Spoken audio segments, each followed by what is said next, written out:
আপনি সারাদিনের ক্লান্তি শেষে একটুর জন্য মোবাইলটা হাতে নিলেন, তারপর ফেসবুকে ঢুকলেন। স্ক্রল করতে করতে এমন একটা পোস্ট সামনে এলো যেখানে ছিল আপনার বন্ধুরা, সবাই আনন্দ করছে, আড্ডা দিচ্ছে, আর সেগুলো দেখে আপনার মনে হলো আপনি জীবনের সেরা মুহূর্তগুলো হারাচ্ছেন। এই বিরক্তিকর অদ্ভুত অনুভূতির নামই হচ্ছে ফিয়ার অফ মিসিং আউট, সংক্ষেপে যাকে বলা হয় ফোমো। এটি হচ্ছে একটি নীরব যন্ত্রণা। এটার কারণ আমাদের মনে হাজারো প্রশ্ন ঘুরতে থাকে। আমি কি জীবনে অনেক দূর পিছিয়ে আছি? আমি কি যথেষ্ট পাচ্ছি না? এই প্রশ্নগুলো আমাদের রাত জাগায়, আত্মবিশ্বাস কেড়ে নেয়, আর আমাদের নিয়ে যায় এক অবিশ্বাস্য রেসে যার কোনো সমাপ্তি নাই।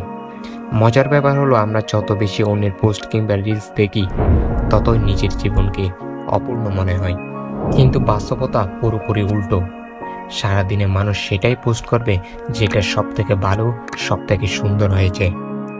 এর মধ্যে আবার মিউজিক, এডিটিং, কাটিং তো আছেই, আর বাস্তবতা লুকিয়ে থাকে ডিলিট করা ফোল্ডারে। মনে রাখবেন, জীবনটা কোনো সোশ্যাল মিডিয়ার রিলস নয়, এটি জীবন। এটি আপনারই এক সিনেমা। মিস করলেই মিস হয় না। আপনার গন্তব্যে এগিয়ে যান।